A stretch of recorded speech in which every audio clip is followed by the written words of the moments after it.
வணக்கம் நம்மளே TNPSC group 4 தேர்வுக்கான டிஎன் குரூப் 4 சர்வீசஸ் ஃப்ரீ பேட்சில் இன்றைய பொதுவறிவு வகுப்பில் நம்ம படிக்க இருக்க தலைப்பு வந்து உடல் இயங்கியல் அப்படின்ற தலைப்பு தான் நம்ம படிக்க இருக்கோம் சொல்லி பார்க்குறோம். ஸோ அதில் நம்ம பார்ட் சியாக இருக்கக்கூடிய நாளமில்லா சுரப்பி மண்டலங்கள் அப்படின்றத பற்றி படிக்க போகிறோம். ஸோ அதனுடைய தொடர்ச்சியாக வந்து பார்த்திங்கன்னா நம்ம செரிமான மண்டலம், சுவாச மண்டலம், கழிவுநீக்க மண்டலம், எலும்பு மண்டலம் சொல்லிட்டு அதையும் நம்ம சேர்த்து இந்த வகுப்பில் படித்து முடிக்க போகிறோம் அப்படின்னு சொல்லி பார்க்குறோம் ஃப்ரெண்டு. ஸோ இது நம்மளுடைய புத்தகத்தில் வந்து பக்கம் வந்து 225 வந்து இந்த சாப்டர் வந்து ஸ்டார்ட் ஆகுது. நம்ம இதில் ஏற்கனவே வந்து பார்ட் ஏ பார்ட் பி அப்படின்றத நம்ம பார்த்துருந்தோம். வந்து ரத்த ஓட்ட மண்டலமும் அதுக்கப்புறம் ரத்தத்தின் வகைகள் அப்படின்றத நம்ம பார்த்து கம்ப்ளீட் பண்ணியிருந்தோம். ஸோ அதனுடைய தொடர்ச்சியாக தான் நம்ம இன்றைய வகுப்பில் நம்ம படிக்க இருக்கிறது வந்து பார்த்தீங்கன்னா நாளமில்லா சுரப்பி மண்டலம் அப்படிங்கிறோம். அப்போ நாளமில்லா சுரப்பி மண்டலத்தில் நாளமில்லா சுரப்பிகள் என்னென்ன இருக்குது, அது எங்கே இருக்குது அப்படின்றத நம்ம தெரிஞ்சுக்க போகிறோம். இப்போ பிட்யூட்டரி சுரப்பி அப்படின்னும் போது அதில் வந்து 2 பாகங்களாக பிரித்து அடினோ ஹைப்போபைசிஸ் வந்து பிட்யூட்டரின் முன்பகுதி, நியூரோ ஹைப்போபைசிஸ் சொல்லிட்டு பிட்யூட்டரின் பின்பகுதி அப்படின்னு சொல்லிட்டு அங்கே சுரக்கக்கூடிய ஹார்மோன்கள் என்னென்ன, அந்த ஹார்மோன்கள் என்ன வகையான பணிகளை வந்து நம்ம உடலில் வந்து பண்ணுது அப்படின்றத நம்ம டீட்டெயிலாக படிக்க போகிறோம். ஸோ என்னென்ன ஹார்மோன்கள் இருக்குது அப்படின்னு பார்த்தீங்கன்னா ஃப்ரெண்ட் வந்து அதில் வந்து வளர்ச்சி ஹார்மோன் இருக்குது, தைராய்டை தூண்டும் ஹார்மோன் இருக்குது TSH, and adrenal corticotropic hormone சொல்லி ஏசிடிஹெச்னு சொல்லுவோம், அண்ட் கொனோட்ரோபிக் ஹார்மோன் அப்படின்றது ஜிடிஹெச்னு சொல்லுவோம், ப்ரோலாக்டின் அப்படின்றது பிஆர்எல் அப்படின்னு சொல்லுவோம். அது மட்டும் இல்லாமல் பிட்யூட்டின் பின்பகுதியில் சுரக்கக்கூடிய ஹார்மோன்கள் அப்படின்னு சொல்லிட்டு வாசோபிரெசின் அண்ட் ஆக்சிடோசின் சொல்லுவாங்க. இந்த ஹார்மோன் அதனுடைய செயல்பாடுகள் என்னென்ன அப்படின்னு பார்க்க போகிறோம். அதற்கு அடுத்து பிட்யூட்டுக்கு அடுத்து அப்படியே நம்ம பார்க்க சுரப்பி எதுனா தைராய்டு சுரப்பி அப்படின்னு பார்க்குறோம். ஸோ தைராய்டு சுரப்பினா என்ன, தைராய்டு சுரப்பி ஹார்மோனின் பணிகள் என்ன, அதனுடைய குறைபாடுனால நமக்கு ஏற்படக்கூடிய நோய்கள், ஹைப்பர் தைராய்டிசம் என்ன, ஹைப்போனா என்ன, எலிகைட்டர்னா என்ன, கிரிட்டினிசம்னா என்ன அப்படின்றத நம்ம தெரிஞ்சுக்க போறோம். அடுத்து பாராதைராய்டு சுரப்பி அப்படின்னா தைராய்டுக்கு பின்பக்கம் இருக்கிறது அப்படிங்கிறோம். ஸோ அதனுடைய பாராதார்மோனோட பணிகள் என்ன, அதனுடைய குறைபாடுகள் என்ன அப்படின்னு படிக்க போறோம். அதுக்கடுத்து மிக முக்கியமான ஒரு உறுப்பு நாளமில்லா சுரப்பியாகவும் செயல்படுது கணையம் அப்படின்னு பார்க்குறோம். ஸோ கணையத்தில் லாங்கர்கான் திட்டுகள் அப்படின்னு சொல்லுவோம். ஸோ அங்கே வந்து நாளமில்லா சுரப்பிகள் அப்படின்னு சொல்லிட்டு நமக்கு 2 ஹார்மோன்ஸ் இருக்குது, ஆல்பா செல் பீட்டா செல் சொல்லிட்டு. ஸோ ஆல்பா செல் வந்து குளுக்கோகான் அப்படின்னு ஹார்மோனையும், பீட்டா செல் வந்து இன்சுலின் அப்படின்னு ஹார்மோன்ஸ் இருக்குது. ஸோ அந்த கணைய ஹார்மோனின் பணிகள் என்ன அப்படின்றத படிச்சு தெரிஞ்சுக்க போறீங்க. ஸோ அந்த ஹார்மோனை பற்றி படிக்க போறோம். இப்போ சொன்னது டயபெட்டிஸ் மெலிட்டஸ்னா என்ன அப்படின்றதையும் தெரிஞ்சுக்க போறீங்க. அடுத்து கிட்னி அப்படின்னு பார்க்கும்போது சிறுநீரகத்துக்கு மேலே இருக்கிறது அந்த அட்ரினல் சுரப்பி அப்படின்னு நம்ம சொல்லுவாங்க. ஸோ அந்த அட்ரினல் சுரப்பி அட்ரினல் கார்டெக்ஸ்ல சுரக்கக்கூடிய ஹார்மோன்கள் சொல்லிட்டு குளுக்கோ கார்டிகாய்டுகள், மினரோ கார்டிகாய்டுகள் சொல்லுவோம். ஸோ அங்கே சுரக்கக்கூடிய ஹார்மோன்கள், ஸோ அதனுடைய பணிகள் என்ன அப்படின்னு பார்க்குறோம். அதே மாதிரி அட்ரினல் மெடுல்லாவில் சுரக்கக்கூடிய ஹார்மோன்கள், ஸோ அதனுடைய பணிகள் என்ன அப்படின்றத நம்ம தெரிஞ்சுக்க போறீங்க. அடுத்து ஃபைனலாக இனப்பெருக்க சுரப்பிகள் அப்படின்னு எடுக்கும் பொழுது வந்து பார்த்தீங்கன்னா நமக்கு மிக முக்கியமான ஒரு பெரிய சுரப்பியாக வந்து இருக்கு அப்படின்னு பார்க்கலாம். ஸோ அது ஆண்கள்லையும் விந்தகத்திலையும் பெண்கள் அண்டகத்திலையும் சுரக்கக்கூடிய ஹார்மோன்கள் அப்படி பார்க்குறோம். சில ஆண்களில் டெஸ்டோஸ்டரான் அப்படின்னு ஹார்மோனும், பெண்களில் வந்து பார்த்தீங்கன்னா ஈஸ்ட்ரோஜன், ப்ரொஜெஸ்டரான், ரிலாக்சின் அப்படின்னு ஹார்மோன் வந்து சுரக்குது. ஸோ அதை பற்றி படிக்க போகிறோம். அதுக்கடுத்து ஒரு சிறிய சுரப்பி எது இருக்குது அப்படின்னா தைமஸ் சுரப்பி இருக்குது. தைமஸின் பணிகள் என்ன அப்படின்றத, தைமோசின் அப்படின்ற ஹார்மோன் என்ன அப்படின்றதையும் நம்ம வந்து தெரிஞ்சுக்க போகிறோம். இதான் நாளமில்லா சுரப்பி மண்டலம் இதோட முடியுது. இதுக்கடுத்து நம்ம எலும்பு மண்டலம் அப்படின்றத படிக்க போகிறோம். அது எல்லாமே ஆன்லைனாக தான் போக போகுது. ரொம்ப ஈஸியாக சிம்பிளாக நம்ம அழகாக படிச்சிடலாம். அதற்கடுத்து தசை மண்டலம் அப்படின்னு பார்க்குறோம். ஸோ அதுவும் நம்ம ஆன்லைனர் தான் படிக்க போகிறோம். அண்ட் செரிமான மண்டலம் அதுவும் ஆன்லைனர் தான். அடுத்து சுவாச மண்டலம் அப்படின்றது அதுவும் ஆன்லைனர் தான். இது மட்டும் இல்லாமல் ஒரு வினாக்களாக வந்து நம்ம படிக்க போகிறோம். அப்புறம் ஒரு அட்டவணையில் வந்து பார்த்தீங்கன்னா மூளை பற்றின, மூளையோட பாகங்கள் பற்றி நம்ம படிக்க போகிறோம். இதுதான் நம்ம இன்றைய வகுப்பில் நாளமில்லா சுரப்பி மண்டலத்தை பற்றி நம்ம முழுமையாக படிக்க இருக்கிறது அப்படின்னு பார்க்குறோம். ஸோ வாங்க படிக்கலாம். உங்களுடைய புத்தகத்தில் வந்து பக்கம் 235 எடுத்துக்கோங்க ஃப்ரெண்ட். வந்து நம்ம ஏற்கனவே ரத்த வகைகள் வந்து பார்த்துட்டோம். ஸோ அதனுடைய தொடர்ச்சியாக தான் நம்ம நாளமில்லா சுரப்பி மண்டலம் அப்படின்றத படிக்க இருக்கோம் அப்படின்னு சொல்லி பார்க்குறாங்க. ஸோ நாளமில்லா சுரப்பி மண்டலம் அப்படின்னு எடுத்துக்கிட்டோம்னா உடலில் பல்வேறு செயல்களை நாளமில்லா சுரப்பி மண்டலம் ஒழுங்குபடுத்தி நமது உடலின் உட்புற சூழலை பராமரிக்கிறது. அப்போ உடலோட உட்புற சூழலை பராமரிக்கிறதுனா ஹார்மோன்களை அனுப்பி அந்த உறுப்புகள் வந்து சரியாக செயல்படுறதுக்கு இது வந்து காரணமாக இருக்குது அப்படின்னு பார்க்குறோம். பல நாளமில்லா சுரப்பிகள் அமைந்துள்ளன அப்படின்னு பார்க்குறோம். அப்போ நாளமில்லா சுரப்பிகள் அப்படின்னா பல இருக்குது அப்படின்னு பார்க்குறோம். அடுத்து இச்சுரப்பிகள் ஹார்மோன்கள் வேதிப்பொருட்களை உற்பத்தி செய்கின்றன. அந்த ஹார்மோன்களை நம்ம என்ன சொல்றோம்னா வேதி தூதுவர்கள் அப்படின்னு நம்ம சொல்லுவாங்க. இது வந்து பழைய புத்தகத்துல இருக்கு, புதிய புத்தகத்துல இது இல்லை. வேதி தூதுவர்கள் என்ன அப்படி சொல்லி கேட்பாங்க. ஹார்மோன்கள் அப்படின்னு பார்க்கணும். ஸோ அது நமக்கு இம்பார்ட்டன் அப்படிங்கிறோம். வேதி தூதுவர்கள் அப்படி நாளமில்லா சுரப்பி மண்டலம் அப்படின்னு எடுத்துக்கும் போது ஃப்ரெண்ட் நம்ம உடல்ல எங்கெங்கெல்லாம் இருக்கு அப்படின்னு பார்த்தீங்கன்னா ஹைப்போதலாமஸ் அப்படின்றது வந்து மூளையில இருக்கிறது அப்படின்னு பார்க்குறோம். இது நாளமில்லா சுரப்பி மண்டலமா இருக்கு. பிட்யூட்டரியை கட்டுப்படுத்தக்கூடிய ஒன்றாக இருக்கு. அதே மாதிரி உடல் வெப்பநிலையை கட்டுப்படுத்தக்கூடியதுன்னா அந்த ஹைப்போதலாமஸ் அப்படின்னு பார்க்குறோம். இப்போ நாளமில்லா சுரப்பிகள் அப்படின்னு எடுக்கும்போது ஃபர்ஸ்ட் வந்து பிட்யூட்டரி சுரப்பி, இதான் வந்து தலைமை சுரப்பி சொல்லுவோம் வந்து பார்த்தீங்கன்னா. அது நமக்கு இம்பார்ட்டன் எடுக்கும். அதுக்கு அடுத்து தைராய்டை சுரக்கும், தைராய்டை சுரக்கக்கூடிய தைராய்டு சுரப்பி அப்படின்னு அடுத்து பாராதைராய்டு சுரப்பி அப்படின்னு படிக்க இருக்கும். அடுத்து கணையம் அப்படின்றது வந்து படிக்க இருக்கும். அதற்கு அடுத்து அட்ரினல் அப்படின்ற சுரப்பி வந்து படிக்க இருக்கும். ஆண்கள்ல வந்து பார்த்தீங்கன்னா விந்தகத்தையும் அண்டகத்தையும் படிக்க இருக்கும். இதெல்லாம் வந்து அதில் இருக்கக்கூடிய சுரப்பிகள் வந்து அண்ட் ஃபைனலாக வந்து தைமஸ் அப்படின்ற சுரப்பியை நம்ம படிக்க இருக்கோம் அப்படின்னு சொல்லி பார்க்கலாம். இதுதான் வந்து நம்ம புத்தகத்தில் இருக்கிறது. நமக்கு எக்ஸாம்பிள் கேள்வி கேட்கறது மிக முக்கியமான சுரப்பிகள் பார்த்தீங்கன்னா ஃபர்ஸ்ட் இருக்கக்கூடிய அந்த பிட்யூட்டரி சுரப்பி மிக முக்கியமானதாக இருக்கு. ஸோ அதுக்கடுத்து தைராய்டு அப்படின்னு ஒரே ஒரு ஹார்மோன் தைராய்டு ஹார்மோன், அதை பற்றி கேட்டாலும் சிம்பிளாக அயோடின் பற்றி கேட்டுட்டு போயிடறாங்க. அடுத்து முக்கியமான சுரப்பினா கணையம். அதுதான் நமக்கு என்னன்னா இன்சுலின் வந்து சுரக்குது அப்படின்னு பெரும்பாலானவருக்கு வந்து டயபெட்டிஸ் இருக்கு, சுகர் இருக்குன்னு சொல்றாங்க. ஸோ அதுக்கு காரணம் வந்து பார்த்தீங்கன்னா அந்த கணையத்தில் இருக்கக்கூடிய அந்த இன்சுலின் அப்படின்னு ஹார்மோன் சுரக்காம இருக்கிறது. இல்லை அந்த ஹார்மோன் சுரந்தாலும் அதுபடி வந்து செல்களில் வந்து குளுக்கோஸ் வந்து சேமிக்கப்பட டயபெட்டிஸ் அப்படின்னு பார்க்கறது. அது என்ன எந்த இடத்துல இருக்கு அப்படின்றத வந்து பார்க்க போறோம் வந்து. ஃபர்ஸ்ட் என்ன அப்படின்னா வந்து பகுதியில் இருக்கு. ரெண்டாவது பீனியல் சுரப்பி அப்படின்னு மூளையின் அடிப்பகுதியில் இருக்கு. மூன்றாவது தைராய்டு சுரப்பி வந்து கழுத்திலே, தைமஸ் சுரப்பி வந்து மார்புக்கூடு, ஐந்தாவது கணையம் வந்து பார்த்தீங்கன்னா வயிற்று அடிப்பகுதியில் இருக்கு. அதுக்கடுத்து அடினல் சுரப்பி அப்படின்னா சிறுநீரகத்தின் மேல் பகுதியில் இருக்கு. அதுக்கடுத்து இனப்பெருக்க உறுப்புகள் வந்து இடுப்புக்குள்ளே காணப்படுகிறது. இது விந்தகம் அண்டகம் சொல்லிட்டு ரெண்டு வகையான இருக்கு. மற்றும் அதன் செயல்பாடு வந்து எண்டோகிரைனாலஜி அப்படின்னு வந்து எண்டோகிரைனாலஜி அப்படின்றது நாளமில்லா சுரப்பி பத்தி படிக்கிறதா அப்படின்னு ஆங்கிலத்தை சொல்லுவாங்க. தாமஸ் அடிசன் என்பவர் தான் நாளமில்லா சுரப்பி மண்டலத்தின் தந்தை அழைக்கப்படுகிறார், குறிப்பிடப்படுகிறார். அப்ப தாமஸ் அடிசன் என்பவர்னா நாளமில்லா சுரப்பி மண்டலத்தின் தந்தை. ஏன்னா அதை பத்தி முதல் வந்து பாத்தீங்கன்னா பல விதமான ஆராய்ச்சிகளை பண்ணி வெளியிட்டதுனால அவர் அதனுடைய தந்தையா வந்து இருக்காரு. அடுத்து வந்து WH பெய்லிஸ் அந்த EH ஸ்டெர்லிங் அப்படிங்கிறது அப்படின்னா ஹார்மோன் அப்படின்ற சொல்ல வந்து முதல்ல பயன்படுத்துறாங்க. நாளமில்லா சுரப்பிகள் வந்து சுரக்கக்கூடியது என்ன ஹார்மோன் அப்படின்னு பார்க்கறது ரத்தத்தில் மிக்ஸ் ஆகி ரத்தத்தில் என்ன சர்க்குலேட் ஆகி ஒவ்வொரு உறுப்புகள் எந்த உறுப்பு மீது செயல்படணும், எந்த திசுக்கள் செல்லும் மீது செயல்படும், அந்த செல் மீது செயல்பட்டு அந்த பணியை செய்ய வச்சிரும். அவர்கள் முதலில் கண்டறிந்த ஹார்மோன் என்ன செக்ரெட்டின் அப்படிங்கிறோம். அப்ப முதல்ல கண்டுபிடிக்கிட்ட ஹார்மோன் என்ன செக்ரெட்டின். அது கண்டுபிடிச்சாரு WH பெய்லிஸ் EH ஸ்டெர்லிங் அப்படிங்கிறோம். அதுக்கடுத்து ஹார்மோன் அப்படிங்கிற சொல்ல வந்து இவங்க அறிமுகப்படுத்துறாங்க. இவங்க கண்டுபிடிச்ச ஹார்மோன் செக்ரெட்டின். செக்ரெட்டின் அப்படின்றது உடல் முழுவதும் நீர் ஹோமியோஸ்டாசிஸை ஒழுங்குபடுத்து, நீர் சமநிலை அப்படின்னு பார்க்கணும். அப்ப எல்லா உறுப்புகளையும் ரத்தத்திலையும் வந்து நீர் சமநிலையை மெயின்டைன் பண்ண வேண்டிய வேலையா இருக்குன்னா செக்ரெட்டின் அப்படின்ற ஹார்மோனுக்கு வந்து வயிறு கணையம் கல்லீரல் உறுப்புகளை ஒழுங்குபடுத்துறது மூலம் டியோடனல் சூழல் தாக்கத்தை ஏற்படுத்துகிறது. டியோடினம் அப்படின்னா அதுலயும் வந்து தாக்கத்தை ஏற்படுத்தக்கூடியதா இருக்கு. உடல் சுரப்பிகளில் அமைந்துள்ள டியோடினத்தின் எஸ்எல்களில் உற்பத்தி செய்யப்படும் பெப்டைட் ஹார்மோன் ஆகும். அப்ப இந்த செக்ரெட்டின் அப்படின்றது நீர் ஹோமியோஸ்டாசிஸை ஒழுங்குபடுத்துகிறது. நீர் ஹோமியோஸ்டாசிஸ் அப்படின்றத வந்து பார்த்தீங்கன்னா நம்ம நோட் பண்ண ஒரு பாயிண்டா வந்து இருக்கு. அதுக்கடுத்த குடல் சுரப்பிகள்ல அமைந்துள்ள டியோடனத்துல எஸ்எல்களில் உற்பத்தி செய்யப்படும் வந்து பெப்டைட் அப்படின்னு ஹார்மோன் அப்படின்னு நமக்கு தெரிஞ்சுக்க வேண்டிய ஒரு ஹார்மோனா இருக்கு. செக்ரெட்டின் வந்து முதல் ஹார்மோன் கண்டுபிடிச்சது யாரு, ஹார்மோன் டேர்ம் காயின் பண்ணது யாரு, அதே மாதிரி நார்மலா சுரப்பி மண்டலத்தின் தந்தை யாரு அப்படின்றத நம்ம கேள்வியை கேட்டுருவாங்க. இது இம்பார்ட்டன்ட். அதுக்கடுத்து மனிதரில் பிற முதுகெலும்பில் காணப்படும் நாளமில்லா சுரப்பிகள் அப்படின்னு பார்க்கும்போது நமக்கு பிட்யூட்டரி சுரப்பி, தைராய்டு சுரப்பி, பாராதைராய்டு, கணையம், அடினல் சுரக்கக்கூடிய கார்டெக்ஸ் மெடுலான் ரெண்டு பக்கம் சுரக்கக்கூடிய அடினல் சுரப்பிகள், வந்து லாங்கர்கான் திட்டுகள் நமக்கு இன்சுலின் குளுக்கோகான் வந்து சுரக்க தெரியும். இடம்பெருக்க சுரப்பிகள் அண்டகம் அந்த தைமஸ் சுரப்பி அப்படின்னு பார்க்கணும். இப்போ 1 by 1 ஒரு சுரப்பியை படிப்போம். அதுல சுரக்கக்கூடிய ஹார்மோன், அந்த ஹார்மோன் என்ன பண்ணியிருக்குது அப்படின்றத நமக்கு எக்ஸாம் பாயிண்ட் ஆஃப் இம்பார்ட்டன்ட். அது என்ன அப்படின்றத பார்ப்பாங்க. ஃபர்ஸ்ட் பிட்யூட்டரி சுரப்பி அப்படின்னு பார்க்கும்போது இது ஹைப்போபைசில் பட்டாணி திரட்சியான செல்களின் தொகுப்பாக இருக்கு. அப்ப என்ன வடிவத்தில் இருக்குன்னா பட்டாணி வடிவத்தில் இருக்கு. செல்கள் வந்து திரட்சியா வந்து காணப்படுகிறது. பிட்யூட்டரி சுரப்பி அல்லது ஹைப்போபைசில் அப்படின்னு பார்க்கலாம். பட்டாணி வடிவத்தில் திரட்சியான செல்களின் தொகுப்பா இருக்கு. இது மூளையின் அடிப்பகுதியில் இருக்கு அப்படின்னு நம்ம ஏற்கனவே பார்த்துட்டோம். இந்த டயன்செஃபலானின் கீழ்ப்புறத்தில் ஹைப்போதலாமஸ் பிட்யூட்டரி தண்டின் மூலம் இணைக்கப்பட்டுள்ளது. அப்ப மூளையின் அடிப்பகுதியில் உள்ள டயன்செஃபலான் அப்படின்ற பகுதி இருக்கு. ஸோ அதுக்கு கீழ்ப்புறத்தில் வந்து பாத்தீங்கன்னா ஹைப்போதலாமஸ் பிட்யூட்டரி தண்டின் மூலம் இணைக்கப்பட்டுள்ள ஹைப்போதலாமஸ் இருக்கு. பிட்யூட்டரி அப்படின்னு பார்க்கும்போது அது வந்து 2 கதிப்புகளை கொண்டதா வந்து இருக்கு. பாத்தீங்கன்னா இது ஒரு கதிப்பு. அப்ப என்ன சொல்றோம்னா பிட்யூட்டரின் முன்பகுதி பகுதி அப்படின்னு சொல்றோம். முன் இது பின் அப்படின்னு சொல்லிட்டு 2 பார்ட்டா வந்து பிடிக்கும். மூளை இருக்கு, மூளையோட அடிப்பகுதி அது வந்து டயன்செஃபலானுக்கு கீழே தான் என்ன இருக்கு அப்படின்னா வந்து பிட்யூட்டரி வந்து காணப்படுகிறது. இதை பிட்யூட்டரி லொகேஷன் வந்து இருக்கு. 2 கதிப்புகளை கொண்டது எது அப்படின்னா பிட்யூட்டரி. பட்டாணி வடிவத்தில் இருக்கிறது அப்படின்னா பிட்யூட்டரி. மூளையின் அடிப்பகுதி பிட்யூட்டரி.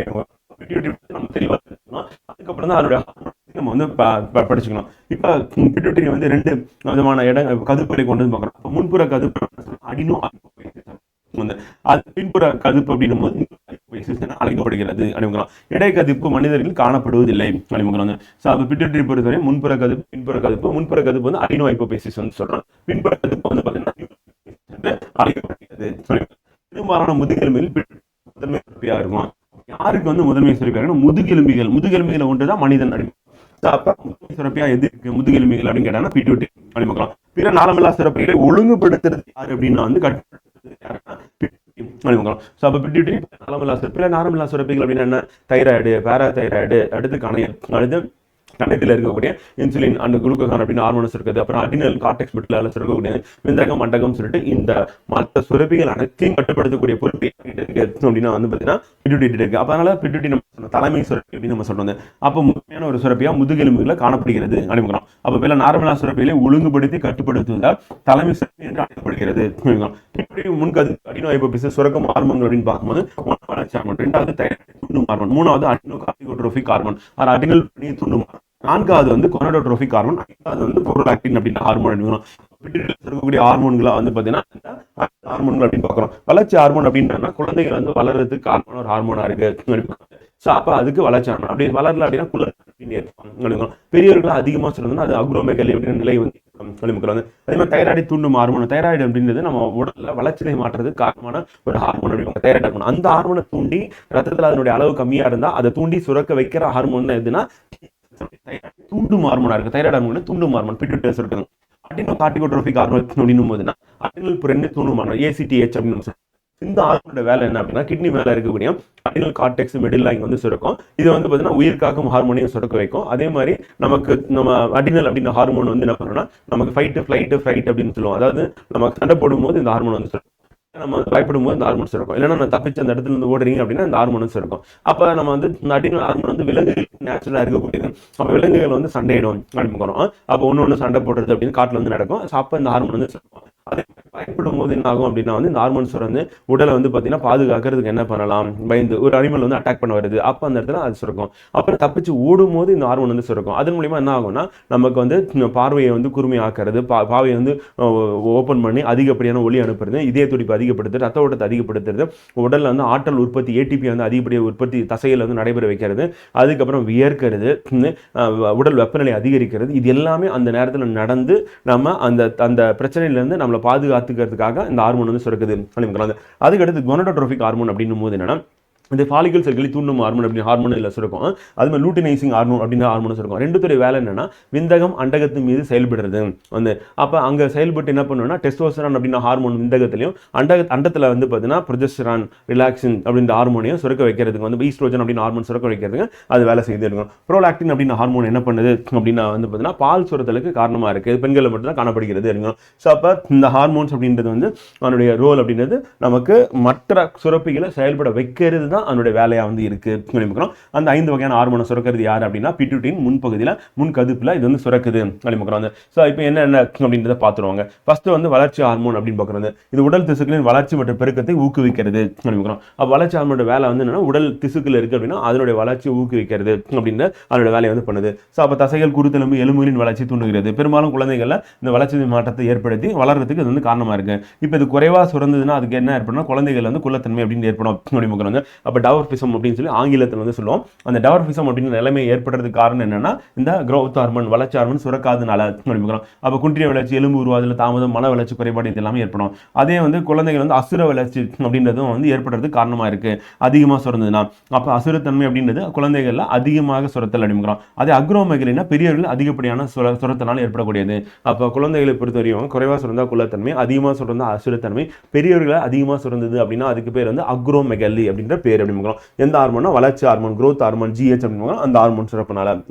அடுத்து தைராய்டை தூண்டும் ஹார்மோன் அப்படின்னும் போது TSH அப்படின்னு நம்ம சொல்லுவோம். இது இரண்டாவது ஹார்மோன் பிட்யூட்டரின் முன்பகுதியில் சுரக்கக்கூடியதுதான். அப்ப தைராய்டு தூண்டும் தைராய்டு அப்படின்ற சுரப்பியை தூண்டக்கூடிய ஒரு ஹார்மோன். ரத்தத்துல தைராய்டு கம்மியா இருக்கு அப்ப அதை சுரக்க சொல்லி அதை போய் ஃபோர்ஸ் பண்ணக்கூடிய ஒரு ஹார்மோனா இருக்கும். அப்ப தைராய்டு சுரப்பியின் வளர்ச்சியை கட்டுப்படுத்தி அந்த செயல்பாடுகளை ஹார்மோனின் சுரத்திலையும் ஒருங்கிணைக்கும். அப்ப தைராய்டு சுரப்பியின் வந்து பாத்தீங்கன்னா ஹார்மோன் சுரத்திலே ஒருங்கிணைக்கக்கூடிய வேலையை வந்து பண்ணுது வந்து அப்படி பார்க்கிறோம். ஸோ இப்போ இந்த ஹார்மோன் வந்து தைராய்டு ஹார்மோன் வந்து கம்மியாக சுரந்ததுன்னா இது வந்து ஃபோர்ஸ் பண்ணும்போது என்ன ஆகுதுன்னா தைராய்டு ஹார்மோன் சுரக்கிறதுக்கு தேவையானது என்ன தேவைப்படுறோம், அயோடின் அப்படின்ற கனிமம் மினரல் வந்து தேவைப்படுது. அப்போ அயோடின் அப்படின்றது வந்து நமக்கு கம்மியாக இருந்தது ரத்தத்தில் அப்படின்னா வந்து என்னன்னா அது சுரக்க முடியாது.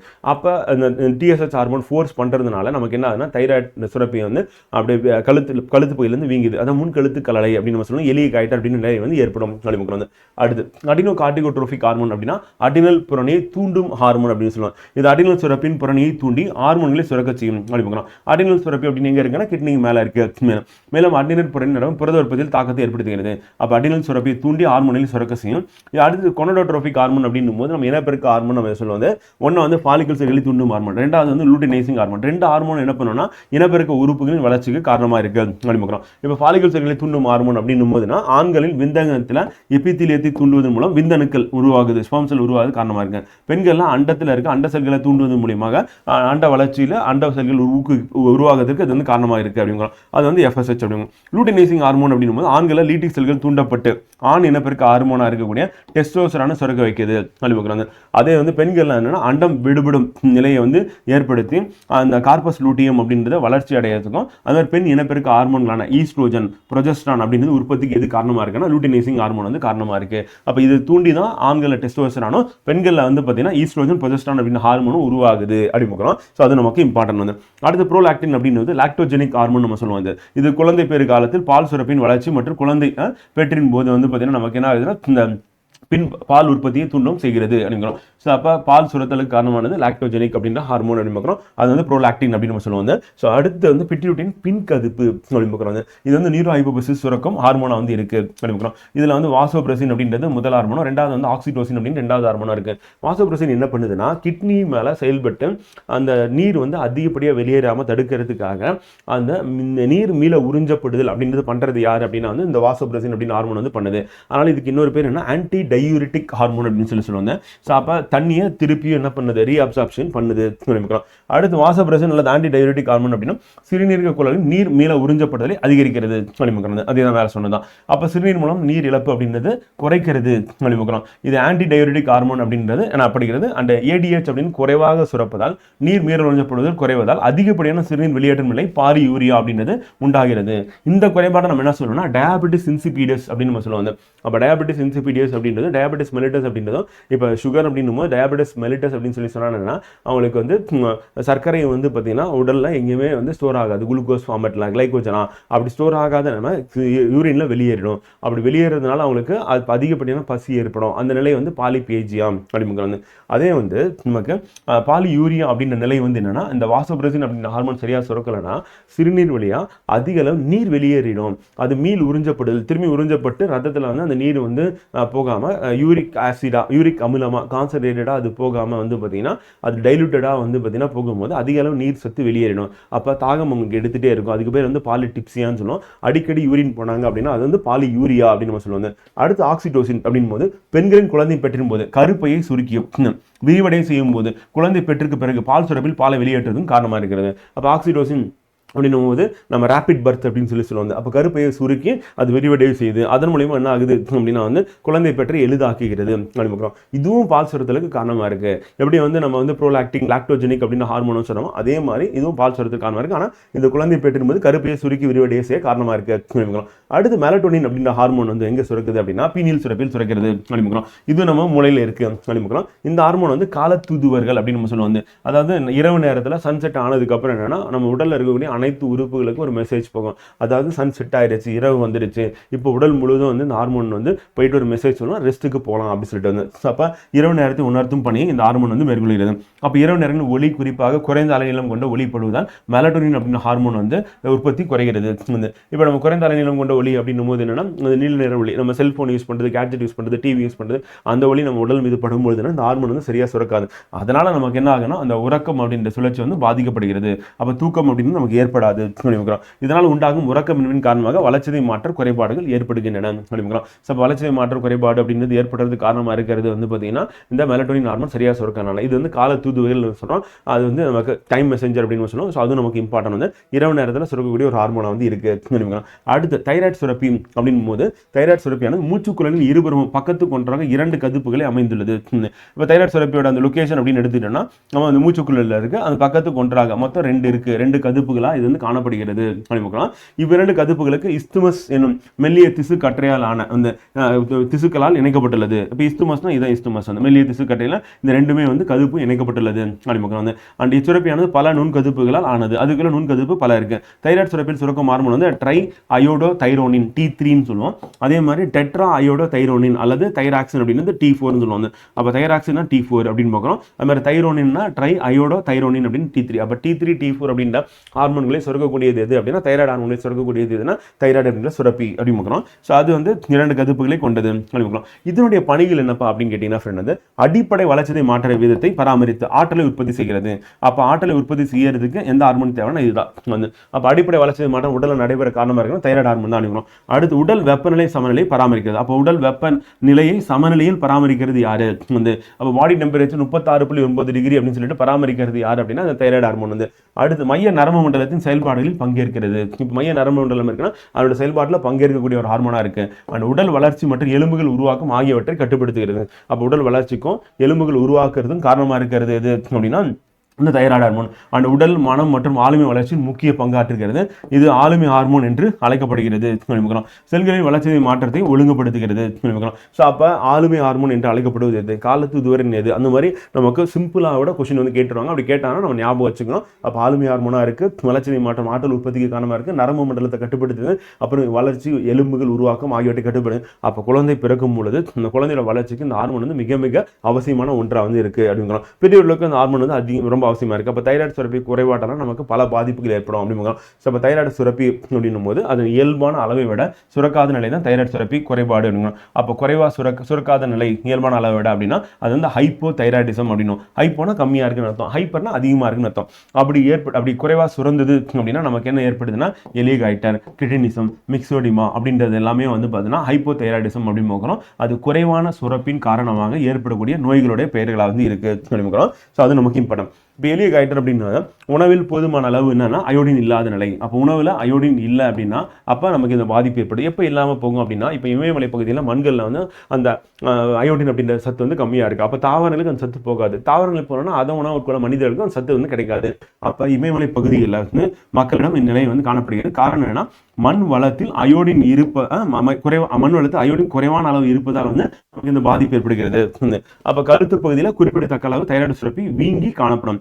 அப்போ தைராய்டு சுரப்பின்னு அது வீங்கி காணப்படுகிறது அப்படிங்கிறோம். இது வந்து எலிகாய்டர். இதை வீங்க வைக்கிறது யாருன்னா TSH அப்படின்னு ஹார்மோன் தான். இது போயிட்டு தைராய்டு ஸ்டிமுலேட்டிங் ஹார்மோன். இதை போயிட்டு அதை ஃபோர்ஸ் பண்ணும்போது என்னன்னா அயோடின் இல்லை சுரக்க முடியாத நிலையில கழுத்து வந்து வீங்கிருது அப்படின்னு பார்க்குறோம். தைராய்டு சுரப்பி வீங்கிருது. அடுத்து கிரிட்டினிசம் அப்படின்னா குழந்தைகள் குறைவான தைராய்டு ஹார்மோன் சுரப்பால் இந்நிலை ஏற்படுகிறது. நம்ம குழந்தைகளுக்கு குறைவான தைராய்டு ஹார்மோன் சுரந்தா அது கிரிட்டின்ஸ் அப்படின்னு நம்ம சொல்லுவோம். யாருன்னா குழந்தைகள் சொல்லுவோம். அப்போ எலிகாய்டர் அப்படின்றது வந்து பெரியவர்களுக்கு ஏற்படுது. கிரிட்டினிசம் அப்படின்னா குழந்தைகளுக்கு ஏற்படுது. இதனால என்ன ஆகும்னா நம்ம வளர்ச்சி எல்லாமே உடல் வளர்ச்சி மாற்றம் ஆற்றல் உற்பத்தி எல்லாமே நடக்கிறது எதுனா இந்த தைராய்டுனால தான் வந்து. ஸோ அதை வந்து பர்சனாலிட்டி ஹார்மோன் அப்படின்னு நம்ம சொல்லுவாங்க. ஸோ அப்படிப்பட்ட அந்த ஹார்மோனும் கம்மியாக சொல்றதுன்னா அதனால குள்ளத்தன்மை ஏற்படுது குழந்தைகளுக்கு. அப்புறம் குறைவான மன வளர்ச்சி இருக்கு, அப்போ குறைவான எலும்பு வளர்ச்சி இருக்கு. இது எல்லாமே வந்து பார்த்தீங்கன்னா கிரிட்டினிசம் அப்படின்னு நோய்க்கு காரணமாக இருக்கு. இவங்க என்ன சொல்லணும்னா கிரிட்டின்கள் அப்படின்னு நம்ம சொல்லுவோம். அடுத்து மிக்சிடிமா அப்படின்றது என்னன்னா தைராய்டு ஹார்மோன் குறைவாக சுரப்பதால் ஏற்படக்கூடிய நிலை தான் மிக்சிடிமா அப்படின்னு பார்க்கலாம். இது பெரியவர்களில் குறைவான மூளை செயல்பாடும், முகம் உப்பி அல்லது வீங்கிய தோற்றம், உடல் எடை அதிகரிப்பு ஆகியவை தோன்றும் முடியும். ஸோ அப்போ மிக்சிடிமா அப்படின்னா பெரியவர்களை இது வந்து ஏற்படுகிறது அப்படின்னு. அப்படி ஏற்படக்கூடியதுனால முகம் வந்து பார்த்தீங்கன்னா அதாவது தைராய்டு ஹார்மோன் குறைவாக சுரக்கிறதுனால பெரியவர்களுக்கு ஏற்படக்கூடியது. அதே குழந்தைங்களுக்கு ஏற்பட்டால் கிரிட்டினிசம். அப்புறம் கம்மியாக உணவில் இருக்கும் போது கழுத்தில் வந்து ஏற்படக்கூடியது எலிகாய்டர் அப்படின்னு பார்க்கலாம். ஸோ இப்போ அதனால மூளை செயல்பாடு, அப்புறம் முகம் உப்பிய அல்லது வீங்கிய தோற்றம், உடல் எடை அதிகரிப்புன்னு சொல்லிட்டு இது எல்லாமே உடல் எடை அதிகரிப்புக்கு இப்போ மெயின் ரீசனாக சொல்றது என்னன்னா தைராய்டு வந்து ப்ராப்ளம் அப்படின்னு சொல்லுவாங்க. அப்போ தைராய்டு வந்து கம்மியாக இருக்கிறது அப்படின்னும் போது என்னன்னா தைராய்டு சுரப்பி தைராய்டு ஹார்மோன் வந்து கம்மியாக சுரக்கிறது தான் காரணம். அப்போ அயோடின் அப்படின்றது உணவில் சேர்த்துக்கிறது அப்படின்றது கம்மியாக இருக்கிறதுனால இந்த பாதிப்பு ஏற்படும். ஹைப்பர் தைராய்டிசம் அப்படின்னா அதிகமாக சுரக்கிறது. அப்போ அதிகரித்தால் அப்படின்னும் போது இது வந்து எக்ஸால்தமிக் காய்டர். கம்மியாக சுரக்கும் போது நம்ம எளிய காய்டர் எண்டமிக் காய்டர்னு சொல்லுவோம். அதிகமாக சுரந்தது அப்படின்னா வந்து பார்த்தீங்கன்னா அது எக்ஸால்தமிக் காய்டர். அதே மாதிரி கிரேவின் நோய் அப்படின்னு சொல்லுவோம். இது வந்து பெரியவர்கள் ஏற்படுகிறது. இதுவும் என்ன ஆகுது அப்படின்னா வந்து பாதிப்பு எங்கே ஏற்படுத்துன்னா கண்கள், வளர்ச்சிதை மாற்றம் அதிகரித்தல், மிகை உடல் வெப்பநிலை, மிகையாக வேர்த்தல், உடல் எடை குறைவு அப்படின்னு பார்க்கலாம். அப்போ அதுக்கு ஆப்போசிட்டாக வந்து உடல் எடை குறைஞ்சிடும். அங்கே உடல் எடை வந்து அதிகரிக்கும், இங்கே உடல் எடை வந்து குறைஞ்சிரும். வந்து அதிகமாக சொல்லுறது நம்ம அப்போ வேர்வை அதிகமாக வேர்க்கிறது, வந்து வெப்பநிலை, வளர்ச்சிதை மாற்றம் வீதம் வந்து பார்த்தீங்கன்னா அதிகரித்தல், இதெல்லாமே வந்து என்னுடைய அறிகுறிகளாக இருக்காருங்க. எட்வர்ட் சி கெண்டல் தான் என்ன பண்ணுறாருன்னா முதல்ல வந்து தைராய்டை வந்து பார்த்தீங்கன்னா தனித்து பிரித்தார் அப்படிங்கிறோம். அப்போ அந்த ஹார்மோனை தைராக்சின் அப்படின்னு ஹார்மோனை தனித்து பிரித்தது யாருன்னா எட்வர்ட் சி கெண்டல். அதே மாதிரி சார்லஸ் ஆரிங்டன் மற்றும் ஜார்ஜ் பார்க்கர் அப்படின்னா தைராக்சின் அப்படின்ற ஹார்மோன் இருக்குல்ல, அந்த ஹார்மோனுக்கு வந்து பார்த்தீங்கன்னா மூலக்கூறு அமைப்பை கண்டறிந்தனர் அப்படிங்கிறோம். அப்போ மூலக்கூறு அமைப்பை கண்டுபிடிச்சது யாரு அப்படின்னு கேட்பாங்க. அதே மாதிரி நம்ம ஒரு நாளில் உணவு உட்கொள்ளும் போது எவ்வளோ அளவு வந்து தைராய்டு வந்து இருக்கணும் அப்படின்றது வந்து நமக்கு தைராய்டு ஹார்மோன் சுரக்கிறதுக்கு எவ்வளோ அயோடின் வந்து இருக்கணும் அப்படின்னா 120 மைக்ரோகிராம் வந்து அயோடின் வந்து இருக்கணும். வந்து அப்போ 120 கிராம் மைக்ரோகிராம் வந்து அயோடின் அப்படின்றது நம்ம காய்கறியில் இருக்கணும். அப்படி இல்லை அப்படின்னாலும் நம்ம உப்புல ஆர்டிஃபிஷியல் ஆட் பண்ணி அயோடின் சால்ட் அப்படின்னு நம்ம உணவில் எடுத்துக்கிறோம் அப்படின்னு. அதுக்கடுத்து பாராதைராய்டு சுரப்பி அப்படின்னா தைராய்டு சுரப்பின் பின்புறத்தில் 4 சிறிய வட்ட வடிவிலான பாராதைராய்டு சுரப்பிகள் அமைந்துள்ளன. இச்சுரப்பின் முதன்மை செல்கள் பாராதார்மோன் என்னும் ஹார்மோனை சுரக்கின்றன. ஸோ அப்போ பாராதைராய்டு அப்படின்றது என்னன்னா பாராதைராய்டு சுரப்பி அப்படின்றது வந்து நமக்கு 4 சிறிய வட்ட வடிவிலான அப்படியே பின்னாடி இருக்கும் பார்த்தீங்கன்னா தெரியும். இது வந்து முன்னாடி இருக்கிறது வந்து இது வந்து தைராய்டு ஹார்மோன் வந்து. ஸோ பின்னாடி இருக்கிறது வந்து பார்த்தீங்கன்னா இந்த 1 2 3 4மே என்ன சொன்னால் பாராதைராய்டு அப்படின்ற சுரப்பிகளாக வந்து பின்பகுதியில் வந்து இருக்கு. அப்போ தைராய்டு சுரப்பின் பின்பகுதியில் இருக்கிறது என்னன்னா பாராதைராய்டு அப்படின்ற சுரப்பி வந்து காணப்படுகிறது. இது வந்து பாராதார்மோன் என்னும் ஹார்மோனை சுரக்கின்றன. மனித உடல்ல கால்சியம், பாஸ்பரஸ் வளர்ச்சிதை மாற்றத்தை ஒழுங்குபடுத்துகிறது. அப்ப மனித உடல்ல கால்சியம் மற்றும் பாஸ்பரஸ் வளர்ச்சிதை மாற்றத்தை ஒழுங்குபடுத்தக்கூடிய ஹார்மோனா எது இருக்குன்னா பாராதார்மோன் இருக்கு. பாராதைராய்டு குறைபாடுகள் அப்படின்னும் போதுன்னா தைராய்டு டெக்டமி அப்படின்னா அறுவை சிகிச்சையினால் என்ன ஆகுதுன்னா தைராய்டு டெக்டமி அப்படின்னா அதை வந்து நீக்கிறது. அப்போ தைராய்டெக்டமி அப்படின்னு அறுவை சிகிச்சையில் வந்து அந்த சுரப்பியே வந்து பார்த்தீங்கன்னா நம்ம நீக்கிட்டோம் அப்படின்னா அகற்றப்படுவதால் நமக்கு என்ன ஆகுதுன்னா பாராதார்மோன் குறைவாக சுரக்கிறது வந்து இல்லாமல் போயிடும். அதை நீக்கும் போது இதன் காரணமாக தசை இறுக்கம் ஏற்படுறது அப்படிங்கிறோம். டெட்டனி அப்படின்னா கிட்டி போதல் அப்படின்னு நிலை வந்து ஏற்படுகிறது அப்படிங்கிறோம். அப்போ தசை இறுக்கம் அப்படின்றது நமக்கு ஏற்படக்கூடிய நிலை அப்படின்னு பார்க்குறோம். ஸோ அது வந்து எதனால் அப்படின்னா பாராதைராய்டு குறைபாடுனால அந்த கால் தசையில் வலிகளுடன் கூடிய தசை பிடிப்பு உண்டாகுதல் அப்படின்ற நிலை யாரால் ஏற்படுதுன்னா பாராதைராய்டு குறைபாடுனால் ஏற்படுகிறது அப்படிங்கிறோம். அடுத்து முக்கியமான ஒரு சுரப்பி வந்து கணையம், பிட்யூட்டரிக்கு அடுத்தபடியாக இருக்கலாம். இந்த கணையம் அப்படின்றது இறப்பைக்கும் டியோட்டினருக்கும் இடையில் காணப்படுகிறது. அப்போ இறப்பைக்கும் டியோட்டினம் அப்படின்னா சிறுகுடிசனம். அதுக்கு இடையில் காணப்படக்கூடிய மஞ்சள் நிறத்தில் நீள் வாட்டத்தில் காணப்படக்கூடிய ஒரு சுரப்பியாக வந்து இருக்கு பார்த்தீங்கன்னா தெரியும். அப்போ இறப்பைக்கும் டியோட்டினத்துக்கும் இடையில வந்து இது வந்து காணப்படுகிறது. இதான் வந்து மஞ்சள் நிறத்தில் நீள் வாட்டத்தில் காணப்படக்கூடிய ஒரு சுரப்பியாக வந்து இருக்கு. இது நாளமுள்ள நாளமில்லா அப்படின்னு சொல்லிட்டு 2 வழிகளில் பணிபுரிகிறது. கணையத்து நாளமுள்ள பகுதி வந்து கணைய நீரை சுரக்கிறது. வந்து இது உணவு செரித்தல்ல முக்கிய பங்கு வகிக்கிறது. அப்போ கணைய நீர் அப்படின்னா உணவு செரித்தல் காரணமாக இருக்கு. இந்த கணைய நீர் அப்படின்றது வந்து பார்த்தீங்கன்னா நாளமுள்ள ஒரு சுரப்பியாக செயல்படுகிறது. நாளமில்லா சுரப்பு அப்படின்னும் போது லாங்கர்கான் திட்டுக்கள்ல நடைபெறுகிறது. அப்போ லாங்கர்கான் திட்டுக்கள் அப்படின்றது இதுதான். ஸோ இந்த லாங்கர்கான் திட்டுக்கள்ல நடைபெறக்கூடியதான் என்னன்னா நாளமில்லா அப்படி. அப்போ கணைய நாளம் அப்படின்றது வந்து பார்த்தீங்கன்னா அது வந்து கணைய நீர் அப்படின்றத சுரக்கிறது, செரிமானத்துக்கு சிறுகுடல்ல பங்கு வகிக்கிறது அப்படி. இப்போ லாங்கர்கான் திட்டுக்கள் அப்படின்னு பார்க்கும்போது அதில் இருக்கக்கூடிய செல்கள் ஆல்பா செல்கள் அப்புறம் பீட்டா செல்கள் சொல்லி 2 வகையான செல்கள் இருக்கு. இப்போ ஆல்பா செல்கள் என்ன பண்ணுதுன்னா குளுக்கோகான் அப்படின்னு ஹார்மோனை சுரக்குது. பீட்டா செல்கள் என்ன பண்ணுதுன்னா இன்சுலின் அப்படின்ற ஹார்மோனை சுரக்குகின்றன. அப்போ ஆல்பா செல் வந்து குளுக்கோகான் ஹார்மோனும் பீட்டா செல்கள் வந்து இன்சுலின் அப்படின்ற ஹார்மோனை சுரக்குகிறது. கணைய ஹார்மோனின் பணிகள் என்ன அப்படின்னா ரத்தத்தில் குளுக்கோஸின் அளவை பராமரிக்கிறது அப்படி. அப்போ இன்சுலின் குளுக்கோன் சுரப்பினை சம அளவில் நிலைநிறுத்துவது அப்படிங்கிறோம். அப்போ ரத்தத்தில் குளுக்கோஸ் அளவை பராமரிக்கிறது அண்ட் இன்சுலின் குளுக்கோஸின் சுரப்பினை வந்து சம அளவில் நிலைநிறுத்தக்கூடியது அது இருக்குன்னா கணைய ஹார்மோன்கள் அப்படிங்கிறோம். சர்க்கரை கணையத்தில் உற்பத்தி செய்யப்படும் அமிலேஸ், ஸ்டார்ச் போன்ற சிக்கலான கார்போஹைட்ரேட்களை உடைக்கிறது அப்படிங்கிறோம். அப்போ கணையத்தில் வந்து உற்பத்தி செய்யப்படும் வந்து அமிலேஸ் அப்படின்றது ஸ்டார்ச் போன்ற சிக்கலான கார்போஹைட்ரேட்டை உடைக்கக்கூடிய ஒன்றாக வந்து இருக்கு அப்படிங்கிறோம். அமிலேஸ் எதை உடைக்கும் அப்படின்றது நமக்கு படம் வந்து.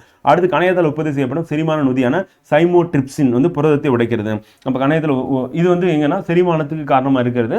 எங்கன்னா நம்ம கணையத்தில் உற்பத்தி செய்யப்பட்டு அந்த நீர் அப்படின்னு கணைய நீர் சொன்னால் அதில் இருக்கக்கூடியது. அப்போ சைமோட்ரிப்சின் புரதத்தை உடைக்கிறது அப்படின்னு. ஸோ அதே மாதிரி நமக்கு அமிலேஸ் அப்படின்றது வந்து பார்த்தீங்கன்னா கார்போஹைட்ரேட்டை உடைக்கிறது.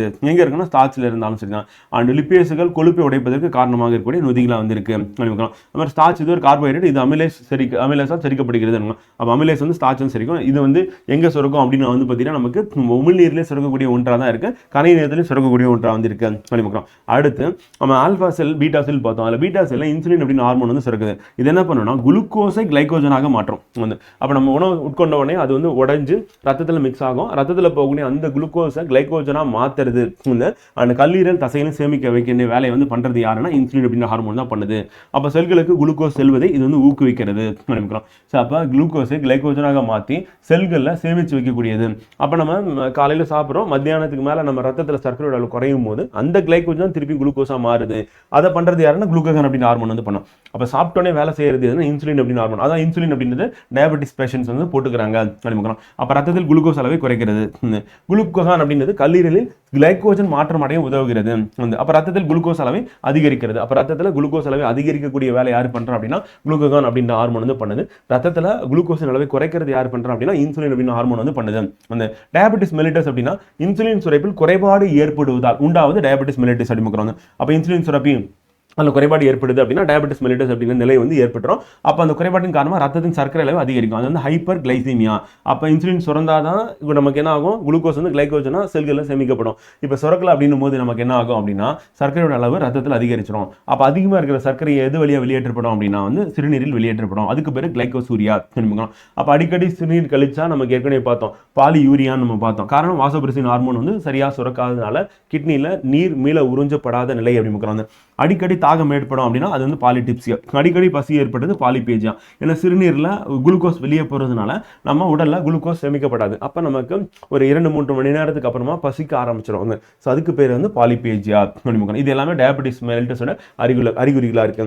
மனித இன்சுலின் ஹார்மோன் அப்படின்றது வந்து ஃபெரடிக் பாண்டிங் அப்புறம் சார்லஸ் வந்து பெஸ்ட் மெக்கலட் ஆகியோரால் முதலில் கண்டறியப்பட்டது. அப்போ மனித இன்சுலின் எப்போ கண்டுபிடிச்சாங்க அப்படின்னா ஃபெரடிக் பாண்டிங், சார்லஸ் பெஸ்ட் மற்றும் மெக்கலட் ஆகியோரால் முதலில் கண்டறியப்பட்டது. 1922ஆம் ஆண்டு ஜனவரி 16ஆம் தேதி முதல் நீரிழிவு நோயை குணப்படுத்துவதற்கு இன்சுலின் பயன்படுத்தப்பட்டது. அவங்க கண்டுபிடிச்சாங்க. அதுக்கப்புறம் நீரிழிவு நோயை வந்து குணப்படுத்துறதுக்கு எதை பயன்படுத்த ஆரம்பிச்சாங்க, இன்சுலின் அப்படின்னு பயன்படுத்தப்பட்டது.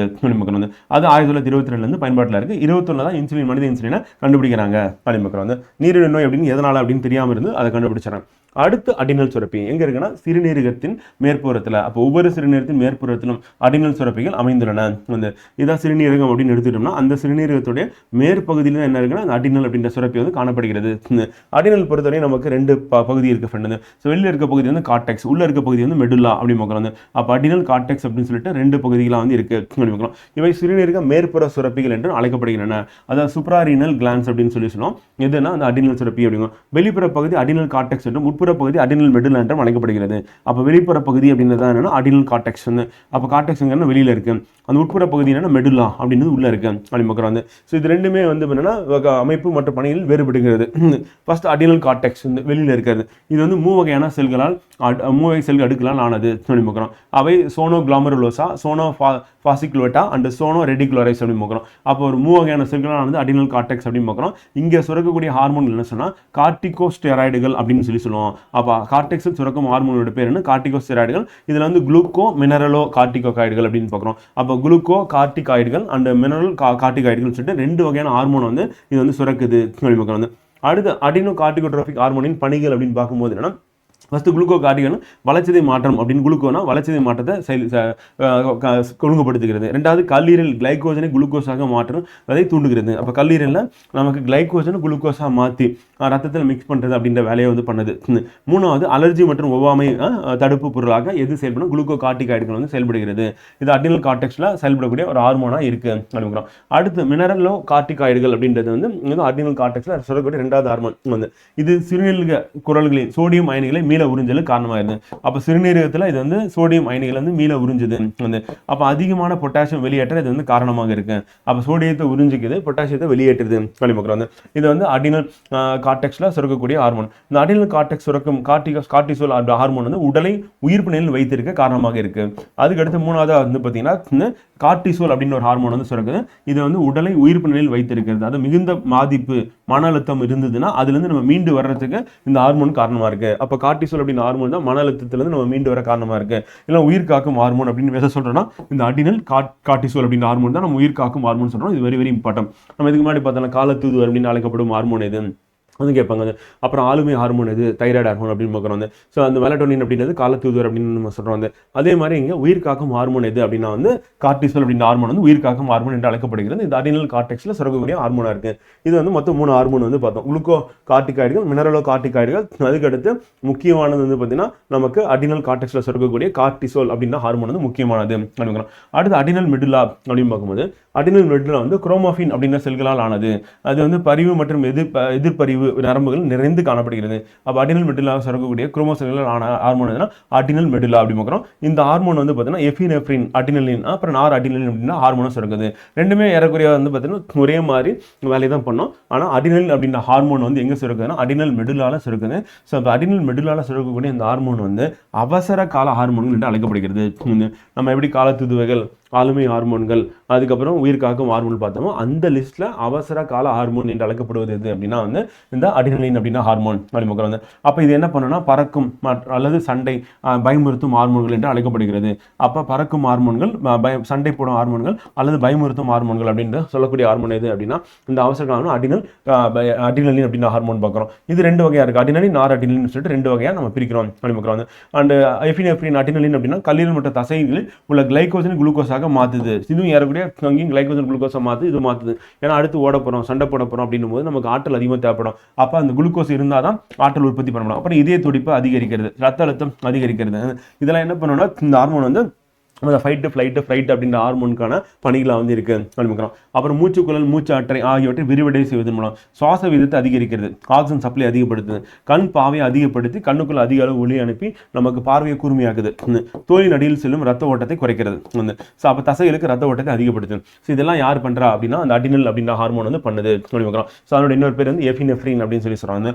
அதே மாதிரி நார் அடினலின், நார் எஃபினெஃப்ரின் அப்படின்னு சொல்லிட்டு இன்னொரு ஹார்மோனும் அங்கே சுரக்குது அப்படிங்கிறோம். இதுவும் வந்து பெரும்பாலான செயல்கள் வந்து பார்த்தீங்கன்னா எஃபினெஃப்ரின் அப்படின்னு ஹார்மோனோட செயல்களாக தான் இந்த நார் எஃபினெஃப்ரின் இருக்குது அப்படிங்கிறோம். அப்போ ரெண்டுமே சேர்ந்து என்ன பண்ணுதுன்னா அவசர கால ஹார்மோனாக இருக்குது அப்படின்றத நம்ம ஞாபகம் வச்சுக்கணும். பறக்கும், சண்டையிடும், பயமுறுத்தும்னு சொல்லிட்டு இந்த காலங்களில் சுரக்கக்கூடிய ஒரு ஹார்மோனாக எது இருக்குது அப்படின்னா வந்து அடினலின் அப்படின்னா ஹார்மோன் வந்து இருக்குது.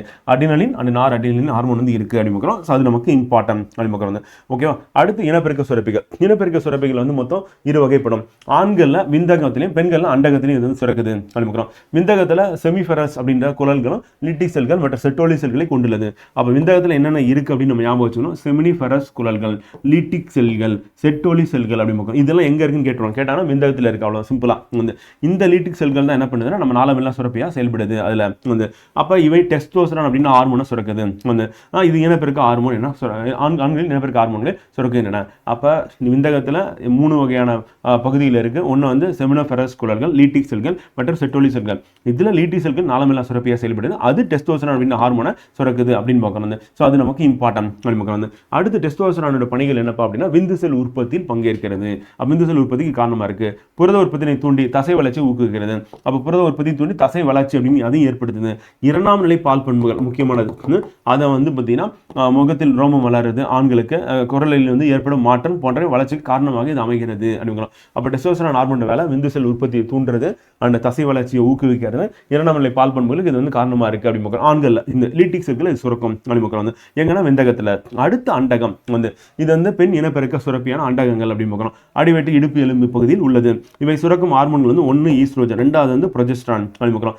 ஈஸ்ட்ரோஜன் என்ன பண்ணணும்னா வளர்ச்சிரும் அண்டத்தின் கிராஃபியன் செல்களில் சுரக்கப்படுகிறது. அப்போ ஈஸ்ட்ரோஜன் எங்கே சுரக்கப்படுகிறது? கிராஃபியன் செல்கள். எப்படி ஆண்கள் வந்து லீட்டிக் செல்கள் வந்து நம்ம டெஸ்டோஸ்டரான் ஹார்மோன் சுரக்குதோ அதே மாதிரி கிராஃபியன் செல்களில் சுரக்கக்கூடிய ஹார்மோன் தான் என்னன்னா ஈஸ்ட்ரோஜன் அப்படின்ற ஹார்மோன் வந்து அண்டத்தில் சுரக்கப்படுகிறது அப்படின்னு பார்க்குறோம். அடுத்து ப்ரொஜெஸ்டரான் அப்படின்றது அண்டம் விடுபடும் போது பிரியும் ஃபாலிக்கிள்கள் உருவாக்கும் கார்பஸ் லூட்டியத்தால் உற்பத்தி ஆகிறது. அப்போ ப்ரொஜெஸ்டரான் ஹார்மோன் வந்து கார்பஸ் லூட்டியத்தால் உற்பத்தி ஆகிறது.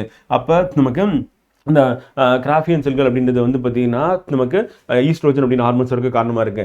ப்ரொஜெஸ்டரான் வந்து பார்த்தீங்கன்னா கார்பஸ் லூட்டியத்தில் உற்பத்தி ஆகிறது. அவ்வளோ எங்கே உற்பத்தி ஆகுது அதுதான் நம்ம கேள்வி கேட்குறாங்க. அதை நினைவாக வச்சுட்டா போதும். இப்போ ஃபர்ஸ்ட் ஈஸ்ட்ரோஜன் பணிகள் என்ன அப்படின்னா வந்து பருவம் அடைதலின் போது உடல் மாற்றத்தை ஏற்படுகிறது. அந்த வயசுக்கு வர்றது அப்படின்றது பெண்களில் வந்து ஈஸ்ட்ரோஜன் ஹார்மோன் தான் அது அந்த வேலையை வந்து பண்ணுது.